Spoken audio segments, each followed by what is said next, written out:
नमस्कार. तुम्ही पाहू शकता आम्ही आत्ता आहोत आबू रोड रेल्वे स्टेशन राजस्थानमध्ये आणि गुजरात बॉर्डरमध्ये असणारं हे रेल्वे स्टेशन जे 20 किलोमीटर अंतरावर अंबाजी माता जे 51 शक्तिपीठ भारतातील प्रमुख शक्तिपीठापैकी एक शक्तिपीठ इथे आम्ही चाललो आहोत.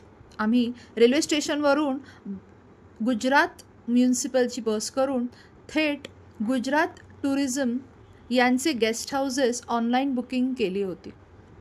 आता तुम्ही पाहू शकता हे गेस्ट हाऊस अगदी सुलभ आणि स्वच्छ आहेत. इथे तुम्हाला AC non AC group booking ही तुम्ही करू शकता. त्याचबरोबर आम्ही तयार होऊन लगेचच अंबाजी माता दर्शनाकरता गब्बरगड येथील रोपवेकडे तयारी करत आहोत. अंबाजी हे भारताच्या उत्तर गुजरातमधील बनासकांठा जिल्ह्यातील एक शहर आहे. ते 480 मीटर म्हणजेच 1570 फूट उंचीवर आहे. ते अरावली पर्वतावर पसरलेले आहे. अंबाजी हे अरावली पर्वतामध्ये आहे. शिखरांच्या रेषेमध्ये ही पश्चिम भारतातील पर्वतांची एक श्रेणी आहे जी गुजरात, राजस्थान, हरियाणा आणि दिल्ली या भारतीय राज्यांमधून ईशान्य दिशेने सुमारे 800 किलोमीटर पसरलेली आहे. ह्या स्थानिक पातळीवर मेवा टेकड्या असेही म्हणतात. अंबाजी शहर उत्तर गुजरात आणि राजस्थानच्या आबू रोडच्या सीमेच्या दरम्यान देखील आहे. मंदिर परिसरात तुम्ही रोपवेने उतरल्यानंतर एक कमीत कमी 40 ते 50 पायऱ्या आपल्याला चढाव्या लागतात मंदिरापर्यंत पोचेपर्यंत. अंबाजी शक्तिपीठ हे सतीचे हृदय जिथे पडले ते ठिकाण असल्याचे मानले जाते. हे 51 शक्तिपीठांपैकी एक आहे जे सती देवीला समर्पित तीर्थक्षेत्र आहे. गुजरात सरकारच्या वेबसाईटनुसार अंबाजी राजस्थानच्या सीमेजवळील गुजरातमधील अरासूर टेकडीवर आहे. भगवान विष्णूने सती हिच्या शरीराचे तुकडे केल्यानंतर निर्माण झालेली ही देवी शक्तीला समर्पित पवित्र तीर्थक्षेत्र आहेत. अंबाजी मंदिर विशेषतः त्या स्थानाशी संबंधित आहे जिथे सतीचे हृदय पडले असे मानले जाते. इथे देवी सतीचे अखंड ज्योत प्रज्वलित असते. त्याचेच दर्शन भाविक दररोज येऊन घेत असतात. हे एका देवीचे प्रमुख मंदिर आहे ज्याची पूजा पूर्व वैदिक काळापासून केली जात आहे. तिला अनेकदा अरसुरी अंबा असे संबोधले जाते. अरावली पर्वतरंगाच्या नैऋत्य टोकावर सरस्वती नदीच्या उगमस्थानाजवळ अरसूर टेकड्यांमध्ये मंदिराच्या स्थानावरून हे नाव देण्यात आले आहे. अंबाजी माता मंदिर हे 51 शक्तिपीठांपैकी एक आहे. हे भारतातील एक प्रमुख शक्तिपीठ आहे. देवीचे मूळ निवासस्थान मानला जाणारा गब्बरगड टेकडीवरील दुसऱ्या मंदिरात मंदिराच्या पलीकडचे म्हणजे देवीच्या दिशेने पाठ करून नक्की पहा. जगातील सर्वात मोठा पौराणिक प्रकाश आणि ध्वनी शो हे गब्बर टेकडीवरील मुख्य आकर्षण आहे ज्यामध्ये संपूर्ण पर्वत हायलाइट केला आहे. अंबाजी मंदिरापासून थोड्या अंतरावर एक मोठा आयताकृती कुंड आहे ज्याच्या चारही बाजूंना पायऱ्या आहेत ज्याला मानसरोवर असेही म्हटले जातात.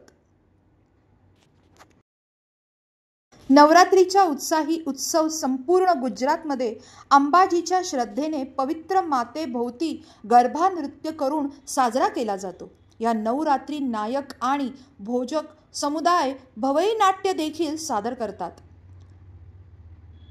भाद्रपद पौर्णिमे दिवशी येथे एक मोठा मेळा भरतो जिथे देशभरातील लोक ज्यांच्या मूळ गावावरून चालत येथे येतात. दिवाळीचा उत्सव साजरा करताना संपूर्ण अंबाजी शहर रोषणाईने उजळून निघतो.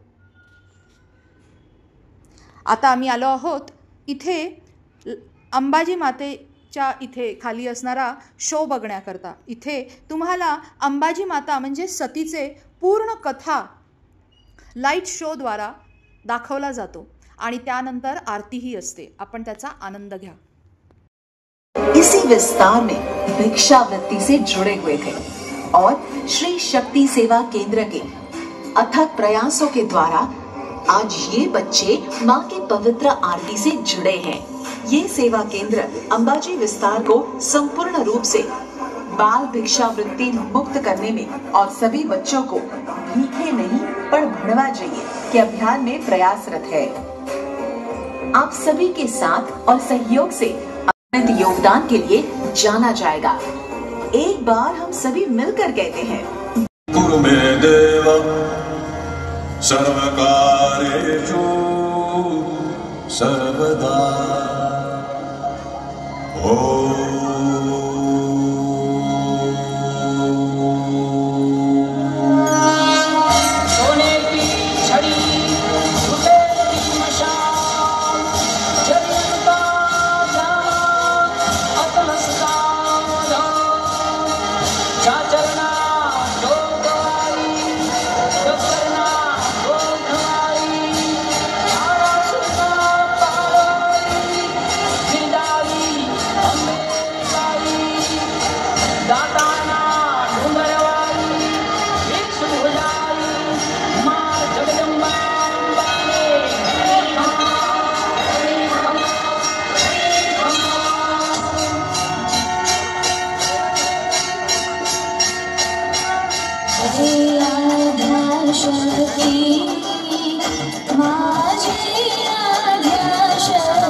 उधर बैठिए, नीचे बैठिए, नीचे चलेगा।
गुजरात अंबाजी ट्रस्टतर्फे ह्या कन्या आश्रम मधल्या मुली आहेत। ह्या मुली दररोज येऊन इथे आरतीसाठी उपस्थित असतात आणि ह्यांच्याच द्वारे ही आरती दररोज संध्याकाळी केली जाते। ह्या अनाथ आश्रममध्ये आपणही आपलं योगदान करू शकता। जय अंबे माता की जय। धन्यवाद।